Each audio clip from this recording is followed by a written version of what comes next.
হাদা নামনি বন্ধা, তোমার গন্তব্য ইরাক নয়, সিরিয়া নয়, আমেরিকা নয়, ইউরোপ নয়, তোমার গন্তব্য জান্নাত। नानकपुर बड़ा हजरत सुल्तान अहमद नानकपुरी रहमतुल्लाह दुआ करते हैं, ना अमेरिका ना लंदन से हो निस्बत, हमें उषा के करबा कर खुदाया, न जापान से न जर्मन से हो उल्फत, हमें मस्ते मदीना कर खुदाया, हमें मस्ते मदीना कर खुदाया। জাপান জার্মান আমেরিকা ইউরোপ আমাদের গন্তব্য নয়, আমাদের গন্তব্য জান্নাত। যে কোনো গন্তব্যে পৌঁছতে হলে, চাই ইহকালীন গন্তব্য হোক চাই পরকালীন গন্তব্য হোক, 10টি শর্ত পূরণ করা অপরিহার্য। এই 10 শর্ত পূরণ না হওয়া পর্যন্ত স্বইচ্ছায় নিরাপদে গন্তব্যে পৌঁছা সম্ভব নয়।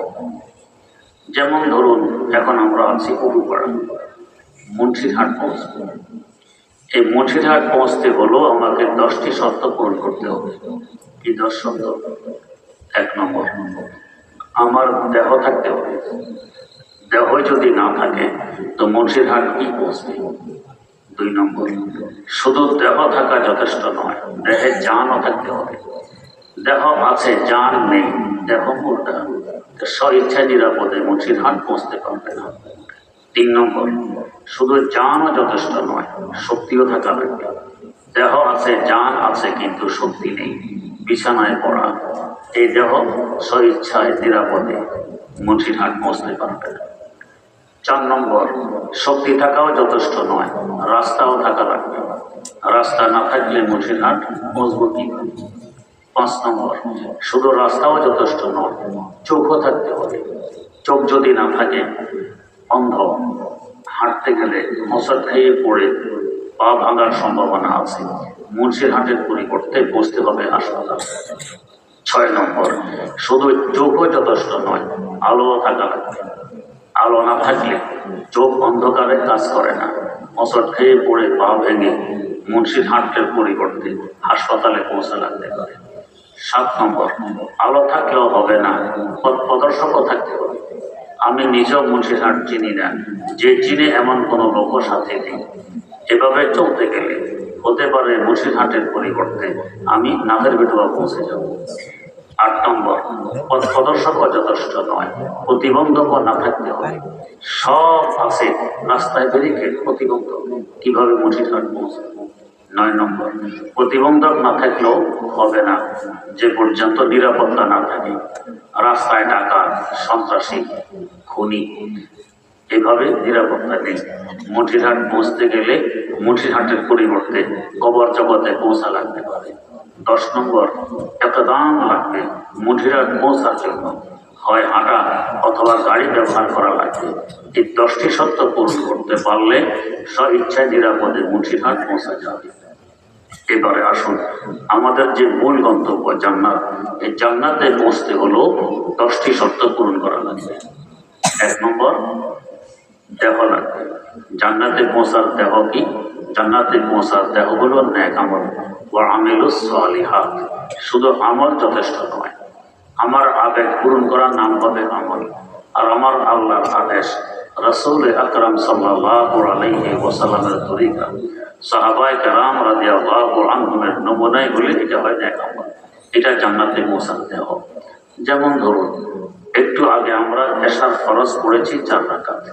যদি ইমাম সাহেবকে বলি, হুজুর আজকে 5 টাকা পড়াই দিবেন, আমাদের বেশি সওয়াবের দরকার। ইমাম সাহেব আমাদের অনুরোধে 4 রাকাত পর না বসে একসাথে 5 টাকা পড়াই দিলেন। এই অতিরিক্ত 1 রাকাত হওয়া তো দূরের কথা, এই অতিরিক্ত 1 রাকাতের কারণে আগের 4 রাকাতও তো চলে যাবে, নামাজটা হবে না। গুনাহ কি করলাম? অতিরিক্ত রাকাতে সূরা কারাতিতে পড়া হলো, রুকু সেজদায় তো পড়া হলো, রুকু সেজদার তাসবিহ পড়া হলো, গুনাহ তো কিছু করিনি, কারণ নামাজটা নষ্ট হয়ে আমার আল্লাহর আদেশ অনুযায়ী হয়নি, আমার রাসূল সাল্লাল্লাহু আলাইহি ওয়াসাল্লামের তরিকা মোতাবেক হয়নি, সাহাবায়ে কেরাম রাদিয়াল্লাহু তাআলা আনহুমের নমুনায় হয়নি, তো এটা বরবাদ হয়ে গেছে। এটা হলো নেক আমল। 2 নম্বর লাগবে জান। জান কি? জান হলো ঈমান। ঈমান না থাকলে কয়েক লক্ষ রাকাত নামাজ পড়লাম, আধা রাকাত কবুল হবে? হবে না।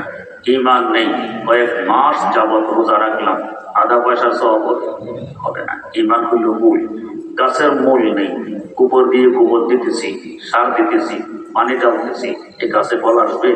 আসবে না। ঈমান হইল জান। 3 নম্বর লাগবে শক্তি। শক্তি কি?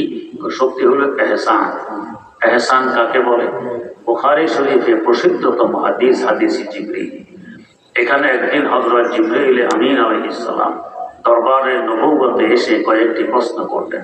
একটি প্রশ্ন ছিল মাল এহসান, ও নবী এহসান কি? এই প্রশ্নের জবাবে হুজুর বললেন, এহসান হলো আন তা'বুদাল্লাহা কাআন্নাকা তারাহু ফাইন লাম তাকুন তারাহু ফাইন্নাহু ইয়ারাক। হাদিসের একাধিক ব্যাখ্যা আছে, যে ব্যাখ্যাটি সবচেয়ে সহজ এই একটা ব্যাখ্যা বলতেছি, সেটা হলো এহসান হলো তুমি যার ইবাদত করতেছো যেন তাকে দেখে দেখে ইবাদত করতেছো, এই মন মানসিকতা নিয়ে ইবাদত করার নাম হলো এহসান। তো এই অবস্থা আমার মধ্যে আসবে কিভাবে? এই অবস্থা আমার মধ্যে আসবে 2 তরিকায়। 1 নম্বর তরিকা হলো কাসরতে জিকির, খুব বেশি জিকিরের মাধ্যমে আমার এই অবস্থা হবে। যত বেশি জিকির করব ততই মনে হবে যে যেন আমি আল্লাহকে দেখেছি। হাকিমুল উম্মত মুজাদ্দিদুল মিল্লাত হযরত শাহ আশরাফ আলী থানভী রাহমাতুল্লাহ আলাইহি আল ইতকার মধ্যে একটি ঘটনা লিখেছেন। ঘটনাটি হলো, এক ব্যক্তি মুরিদ হয়েছে পীর সাহেবের কাছে। পীর সাহেব জিকির করতে বলেন, ওজিফা দেন, ও বলে আমার মন বসে না। পীর সাহেব ছিলেন বিজ্ঞ, তাকে জিজ্ঞেস করলেন, তুমি সবচেয়ে বেশি কাকে ভালোবাসো? জবাব দিল, হুজুর আমার একটি মহিষ আছে, এই মহিষকে সবচেয়ে বেশি ভালোবাসি। হুজুর তাকে একটি কামরায় নিয়ে বললেন, তোমার থাকা, খাওয়া, পড়া, গোসল গোসল, নামাজ কালাম এখানে হবে। দুয়ার জানালা ভিতর দিয়ে বন্ধ করে দিবে।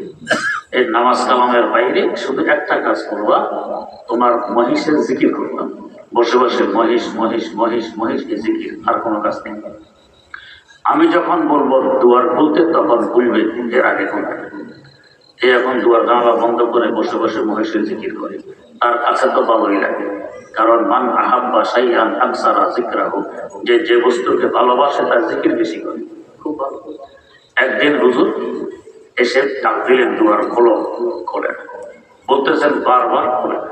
এবার জিজ্ঞেস করলেন, দুয়ার খোলো না কেন, কি হইল? জবাব দেন, হুজুর দুয়ার কিভাবে খুলবো? আমার মহিষ এসে 2 শিং দিয়ে দুয়ার ঠেলে দূরে আছে, খুলতে পারতেছি না। আসলে কিন্তু মহিষ কামরার ভিতরে নেই, অধিক হারে মহিষের জিকিরের কারণে অবস্থা এমন হয়ে গেছে, সেই জন্য দেখতেছে মহিষ শিং দিয়ে দুয়ার ঠেলে ধরে আছে।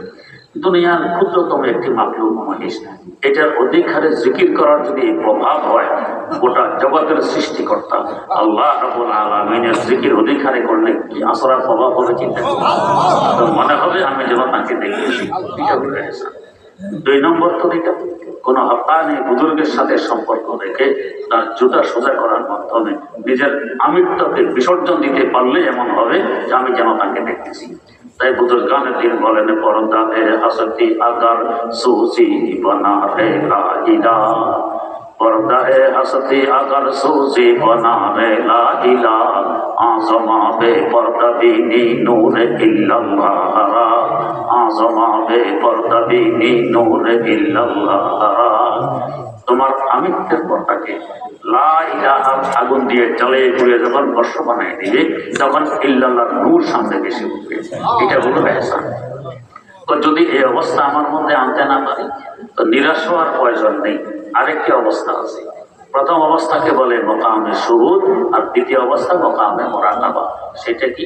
তো আমি তো ওনাকে দেখতে পাচ্ছি না, তবে এই মন মানসিকতা নিয়ে ইবাদত করা যে তিনি তো আমাকে দেখতেছেন, আমি দেখি আর না দেখি, তিনি তো আমাকে দেখতেছেন, এই বিশ্বাস আমাদের আছে কি নেই? আছে। যদি এখন মাননীয় প্রধানমন্ত্রী এখানে থেকে আমাদেরকে দেখতে থাকেন, এই অবস্থায় তার সামনে জিনা করা সম্ভব হবে? মদ খাওয়া সম্ভব হবে? হবে না। তো আল্লাহ আমাদেরকে দেখতেছেন, এরপরও জিনা করি, মদ খাই, তো কি দেখতেছেন? এটা হলো আকীদা, তিনি আমাদেরকে দেখতেছেন।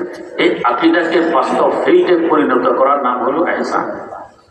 যেমন আমাদের মুরব্বীদের মুরব্বী সৈয়দ তায়েফা হযরত হাজী ইমদাদুল্লাহ মুহাজির মক্কি রাহিমাহুল্লাহ, এক ব্যক্তি দাওয়াত করেছে, তিনি গেছেন, আর আমার জন্য বিছানায় করে দিল। একটু পর মেজবান এসে দেখে তিনি হাত পা গুছিয়ে কোনো প্রকার পড়ে আছেন। মেজবান বলল, হুজুর এত আরামের বিছানা, হাত পা লম্বা করে শুইলে তো আরামে শুইতে পারেন, এই হাত পা গুছিয়ে পড়ে আছেন কারণ কি?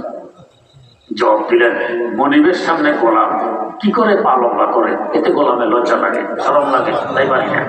আল্লাহু আকবার। হাত পা লম্বা করে শোয়া নাজায়েজ নয়, গুনাহ হবে না, কিন্তু তার তো অবস্থা এমন যে আমার আল্লাহ তো আমার দিকে তাকাই আছেন, কোন শরমে তার সামনে পা লম্বা করে শুই? আমি তো বললাম আল্লাহর পয়গম্বর সাইয়্যিদানা হযরত ইউসুফ আলাইহিনা ওয়া আলাইহিস সালাতু ওয়াস সালাম, জুলাইখা তাকে নিয়ে 7 গেটের ভিতরে ঢুকেছে অপকর্ম করবে। সেখানে গিয়ে কাপড় দিয়ে কি একটা ঢেকে ফেলতেছে। ইউসুফ আলাইহিস সালাম জিজ্ঞেস করলেন, জুলাইখা কি ডাকো? ওটা কি আমার মাহবুদ মুক্তি। কেন ডাকো? আমি তো তোমাকে নিয়ে এসেছি অপকর্মে লিপ্ত হওয়ার জন্য, আমার মাহবুদের সামনে আমি অপকর্মে লিপ্ত হব, এতে আমার লজ্জা লাগে, ঢেকে ফেলতেছি। ইউসুফ আলাইহিস সালাম জিজ্ঞেস করলেন, জুলাইখা তোমার মাহবুদ কি দেখে? মাহবুদ তো পাথর বানানো মূর্তি, দেখবে কই থেকে? ওইটা কি দেখে? কয় না, দেখে না। তো না দেখে ডাকার কি প্রয়োজন? যদিও দেখে না, তার চোখগুলো এমন ভাবে বানানো মনে হয় যেন দেখতেছে, একাই আছে, এতে আমার লজ্জা লাগে, ঢেকে ফেলতেছি। ইউসুফ আলাইহিস সালাম বলেন, জুলাইখা তোমার মাহবুদ বাস্তবে দেখে না, মনে হয় যেন দেখতেছে, এতে তোমার লজ্জা লাগে তার সামনে গুনাহে লিপ্ত হতে। আর যিনি আমার মাহবুদ তিনি বাস্তবে দেখেন, তো তার সামনে গুনাহে লিপ্ত হতে আমার লজ্জা লাগে না। এটা হলো মাকামে মুরাকাবা, এটাকে বলে ইহসান, এটা হলো শক্তি। 4 নম্বর লাগবে রাস্তা। রাস্তা কি? রাস্তা হলো সুন্নত। তবে এখানে বোঝার বিষয়, আমরা মনে করি সুন্নত হলো টুপি মাথায় দেয়া, সুন্নত হলো ডান পা দিয়ে মসজিদে প্রবেশ করা, সুন্নত হলো বাম পা দিয়ে হাম্মামে ঢোকা। অবশ্যই এটা সুন্নত, নবীর তরিকা। নামাজ পড়া নবীর তরিকা নয়, রোজা রাখা নবীর তরিকা নয়, পর্দা করা নবীর তরিকা নয়, সতর ঢাকা নবীর তরিকা নয়, সব নবীর তরিকা। এক কথায় গোটা ইসলাম হলো নবীর তরিকা। রাস্তা হলো ইসলাম, ইসলামের বাইরে আর কোনো রাস্তা নেই জান্নাতে পৌঁছার। 5 নম্বর লাগবে চোখ। চোখ কি? চোখ হলো কোরআন এবং হাদিসের বিদ্যা, যাকে আমরা বলি এলেম। এই এলেম আপনাকে দেখাবে এটা জান্নাতের রাস্তা, এলেম আপনাকে দেখাবে এটা জাহান্নামের রাস্তা। এলেম হলো চোখ। 6 নম্বর লাগবে আলো। আলো কি? আলো হলো কোরআন। আমার আল্লাহ বলেন, লাকাদ জাআকুম মিনাল্লাহি নূরুন ওয়া কিতাবুম মুবিন। সন্দেহাতীতভাবে আল্লাহর পক্ষ থেকে তোমাদের কাছে একটি কিতাব এসে গেছে, একটি নূর এসে গেছে। এটা হলো কিতাবে মুবিন, স্পষ্ট কিতাব, নূর। বলবেন, হুজুর আমাদের মসজিদে কত কোরআন শরীফ, ঘরে কত কোরআন শরীফ, জীবনেও তো নূর দেখলাম না। কই নূর? সবকিছু দেখার যোগ্যতা সকলে থাকে। আমরা উজু করে দেখে উজুর পানি গড়িয়ে যায়, এর বাইরে তো আর কিছু দেখে গেছি। কিন্তু আমাদের মাযহাবের ইমাম, ইমামুদ দুনিয়া, জগৎবাসীর ইমাম, ইমামুল আইম্মা, ইমামদারও ইমাম, আল ইমামুল আযম, উজুর পানির সাথে কোন গুনাহ দিয়ে যায় তিনি সচক্ষে দেখতেন।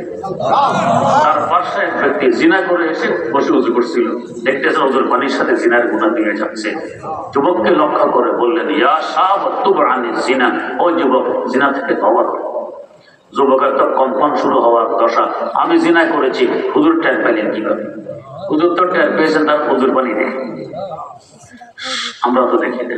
শাইখুল হাদিস জাকারিয়া রাহমাতুল্লাহ আলাইহি লিখেছেন, এক ব্যক্তি বদরের রাত মিনারার আগায় উঠেছেন, সেখানে উঠে এক চিৎকার দিয়ে দৌড়ে নিচে নেমে বেহুশ হয়ে পড়ে গেলেন। হুঁশ আসার পর জিজ্ঞেস করা হইল, চিৎকার কেন দিলেন, বেহুশ কেন হলেন? জবাব দিলেন, মিনারার আগায় উঠে যখন চতুর্দিকে তাকাইলাম, আমি দেখতেছিলাম গোটা কায়নাত সৃষ্টি জগৎ গাছগাছালি সহকারে আমার আল্লাহর দরবারে সেজদায় পড়ে আছে। এই দৃশ্য দেখে আমি সইতে পারিনি, চিৎকার দিয়ে বেহুশ হয়ে গেছি। আমরা তো দেখি গাছগাছালি সোজা দাঁড়ায় আছে, আর উনি দেখতেছেন সেজদায় পড়ে আছে।